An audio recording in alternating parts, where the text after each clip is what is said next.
This is NTV.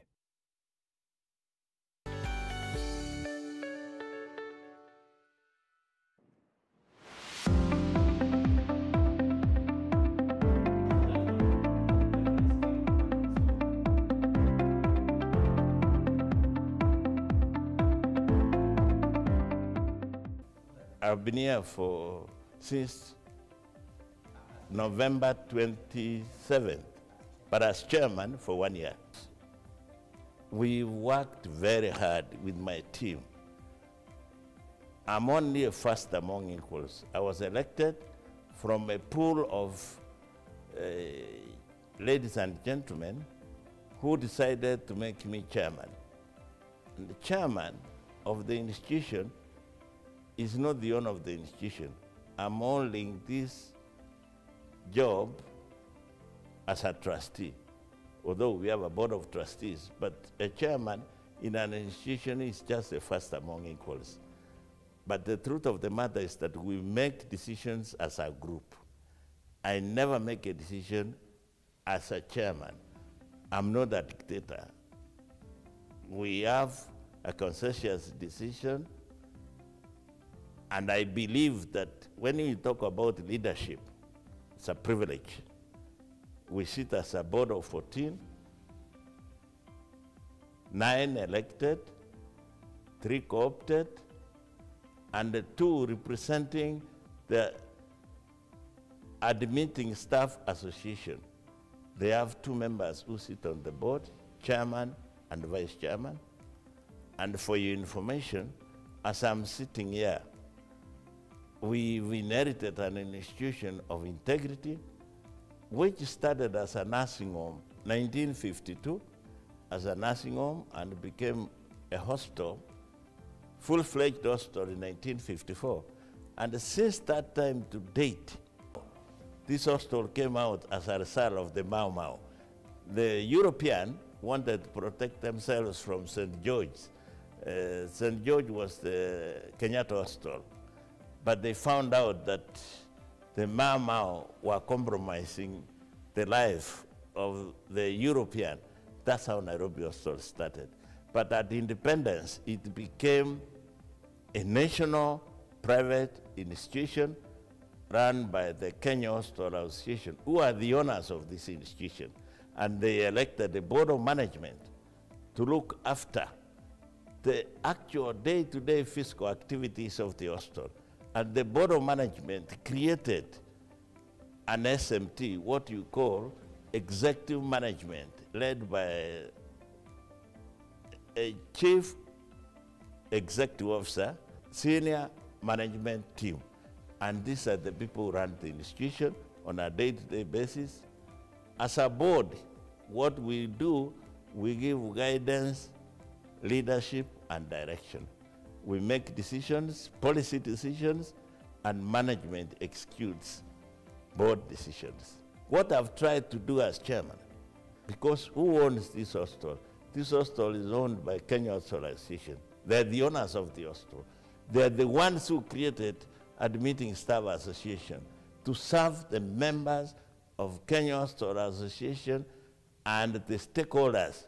Because this hospital is not only belonging to members of Kenya Hospital Association, it also belongs to stakeholders. Because without clients, you have no business. And the clients are the people who come here for medical care, medical examination, and medical treatment. Therapeutic availability in this hospital is above the cut. As you are aware, we have, for instance, an executive clinic here, which was created during my time. And this executive clinic, once a year, at something about 40,000 only, you have a run through your life, and you know whether you're going to die next week, or you have another 10, 30 years to live.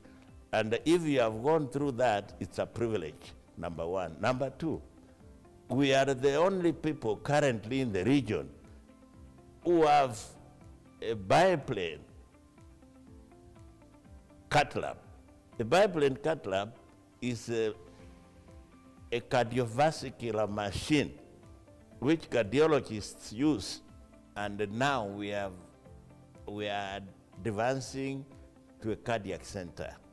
A cardiac center is a center, as you are aware, when you look at WHO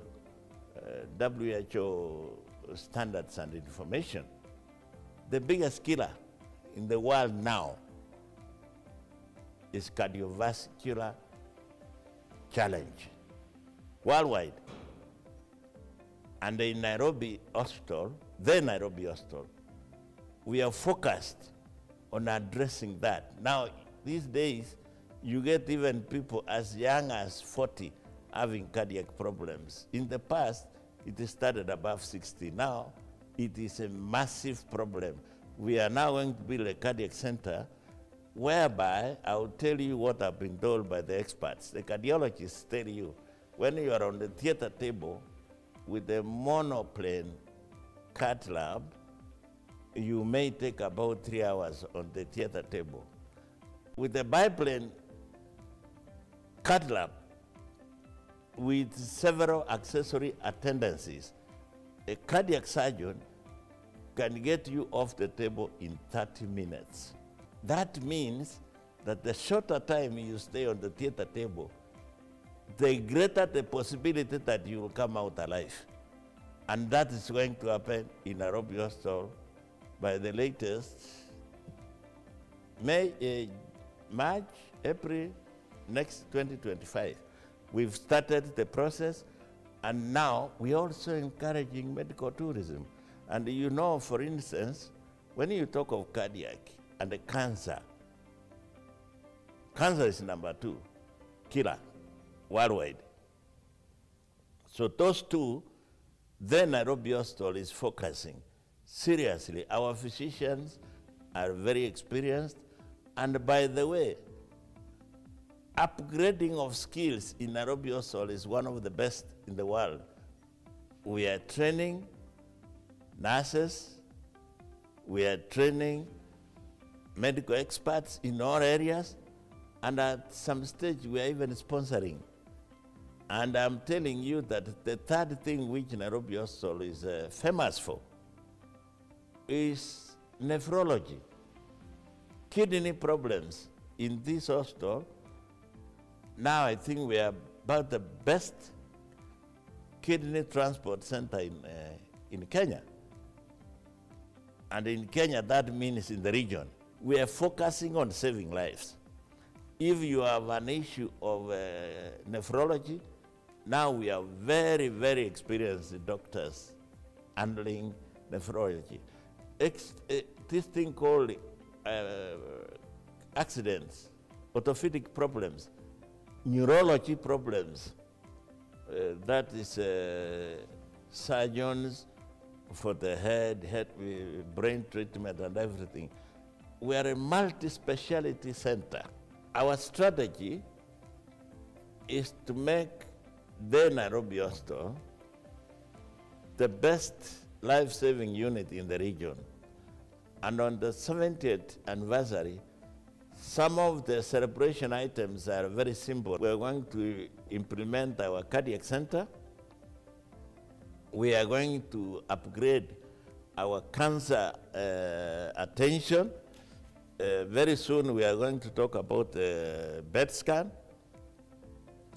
and the bone marrow transplant and bone marrow investigations, such that when you come to the Nairobi Hospital, it's a one-stop shop. And other ailments in this hospital, including problems of heart-lung complications. Here I can jump in and tell you that I had the privilege to participate in saving lives during COVID. And UN New York classified Nairobi Hospital as the best COVID center in the world. As I'm sitting here talking to you, we saved lives. In consultation and a collaboration with the United Nations organizations, we built a COVID pandemic center within 90 days. It was estimated to cost $1 billion. The UN gave us 1 billion as the Nairobi hospital. It cost us 830 million. We saved 170 million. Now, the money we saved because of the excitement of the UN, because of the success, we saved a lot of lives, not only for Kenya, but for the region and for the world. Like the United Nations, all the patients were being flown into Nairobi. We were the best center, we saved money, and the lady, Madam Bangura, told us Nairobi Hospital has saved the world in a small way. This money you saved, we don't want it in New York. We are donating it to Nairobi Hospital, and we are donating to you an ECMO machine. The most important thing is to say truth to power, where whether you lose face or you don't lose face, you must focus on the prize. You must focus on the ball. Tell people the truth, whether you are losing or winning.